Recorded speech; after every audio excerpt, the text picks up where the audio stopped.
Morning प्यारे बच्चों, मैं हूं आपके एजुकेटर पूर्णिमा और हम करेंगे साइंस की वर्कशीट नंबर 2। वर्कशीट नंबर 1 में क्या किया था, जल्दी से फटाफट याद करो। जब हम पिछला याद करते हुए अगले को पढ़ते हैं तो चीजों में कनेक्शन बन जाता है और हमें चीजें ज्यादा याद रहती हैं। तो क्या पढ़ा था हमने? हमने पोषण के बारे में पढ़ा था। पोषण क्या होता है? भोजन लेने की प्रक्रिया और वो पचाने की प्रक्रिया पोषण कहलाती है। ठीक है। सो स्व पोषण हमने समझा था, स्व पोषण समझा था और विषम पोषण समझा था। स्व पोषण में जो जीव जंतु होते हैं वो अपना भोजन खुद बनाते हैं। ठीक है, स्वयं तैयार करते हैं। और जो विषम पोषी होते हैं वो क्या करते हैं, दूसरे पर भोजन बनाने के लिए निर्भर रहते हैं। तो हम जो लोग हैं ना, जैसे कुत्ता बिल्ली मानव जितने भी हैं, हम सब क्या है, विषम पोषी हैं, क्योंकि हम अपने भोजन के लिए किस पे निर्भर है, पौधों पे निर्भर है। ठीक है ना। तो चलिए अब स्टार्ट करते हैं यहाँ से। अब ये जो स्वपोषी हैं, जो पौधे हैं, ये अपना भोजन कैसे करते हैं, कैसे प्राप्त करते हैं? ये प्रकाश संश्लेषण एक ऐसी विधि होती है जिससे जो हरे पौधे होते हैं अपना भोजन बनाते हैं। कैसे बनाते हैं, चलो उनकी भोजन बनाने की प्रक्रिया समझ लेते हैं। समझनी भी चाहिए। क्यों समझनी चाहिए? क्योंकि भाई उन्हीं पे हम निर्भर हैं। तो चलो, जो पौधे होते हैं उनकी पत्तियों में एक क्लोरोफिल नाम का सब्सटेंस होता है, जो सूर्य की जो ऊर्जा होती है, ठीक है, उसको अपने पास संचित करके स्टोर करके रख लेता है। फिर क्या करता है, कार्बन डाइऑक्साइड ले लेता है। कार्बन डाइऑक्साइड कहाँ से लेता है? कार्बन डाइऑक्साइड हमारी एटमॉस्फेयर में प्रेजेंट रहती है। ठीक है। फिर उसको पानी भी चाहिए होता है। पानी जड़ों से ले लेता है, और जड़ों को कहाँ से मिलता है? मिट्टी से मिलता है। ठीक है।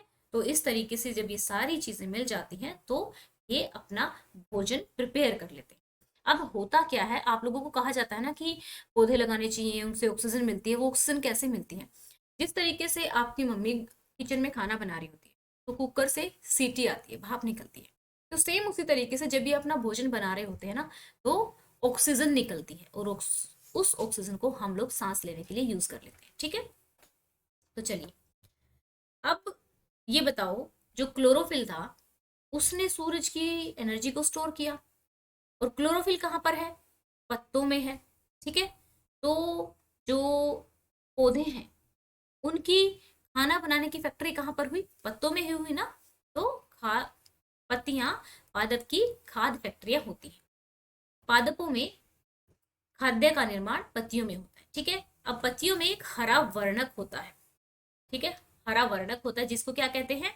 क्लोरोफिल कहते हैं। वो क्या करता है, जो सूर्य का प्रकाश होता है उसको अपने अंदर संग्रहण कर लेता है। संग्रहण मतलब इकट्ठा कर लेना, स्टोर कर लेना। ठीक है। वह प्रक्रिया जिसके द्वारा हरे पादप क्लोरोफिल की सहायता से सूर्य के प्रकाश की उपस्थिति में कार्बन डाइऑक्साइड और जल से अपना भोजन तैयार करते हैं, प्रकाश संश्लेषण कहलाता है। ठीक है, ये समझ में आ गया। अब हवा से क्या लेता है? Carbon dioxide. पत्तियों की सतह पर मौजूद जो छोटे छोटे, अब ये हवा जो मैंने आप लोगों को ये तो बता दिया कि पानी तो उसने रूट से ले लिया। ठीक है। क्लोरोफिल ने सूरज की एनर्जी स्टोर कर ली। अब ये कार्बन डाइऑक्साइड कहाँ से एंटर होगी? ये क्या होता है, जो पत्ते होते हैं ना उनके नीचे वाले भाग में, मतलब कभी कभी ऊपर भी प्रेजेंट होते हैं, बट नीचे वाले भाग में, जो नीचे वाला वो होता है, उसमें छोटे छोटे छिद्र होते हैं जिनको रंध्र कहा जाता है, या स्टोमेटा कहते हैं इंग्लिश में। ठीक है ना। और इनको बंद करने और खोलने का काम एक गार्ड सेल करती है। ठीक है ना। अब जल एवं खनिज वाहिकों द्वारा पत्तियों तक पहुंच जाते हैं, जो नली के समान पादप में फैली होती है। अब देखो, पत्तियों ने भी भोजन कहाँ से लिया? सूरज से। ठीक है।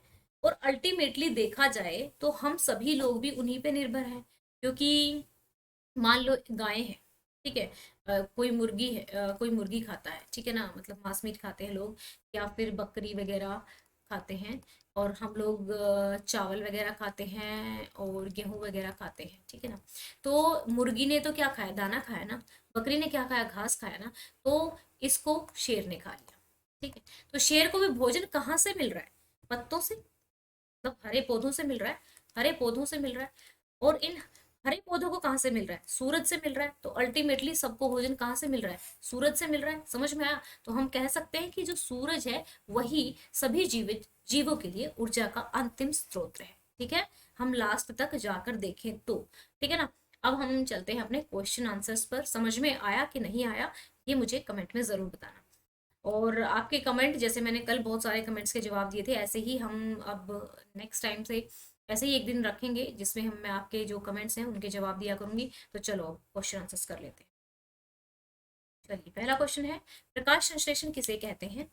वह प्रक्रिया जिसके द्वारा हरे पौधे अपना भोजन कार्बन डाइऑक्साइड, जल, सूरज और पत्तियों में उपस्थित क्लोरोफिल की सहायता से बनाते हैं, प्रकाश संश्लेषण कहलाता है।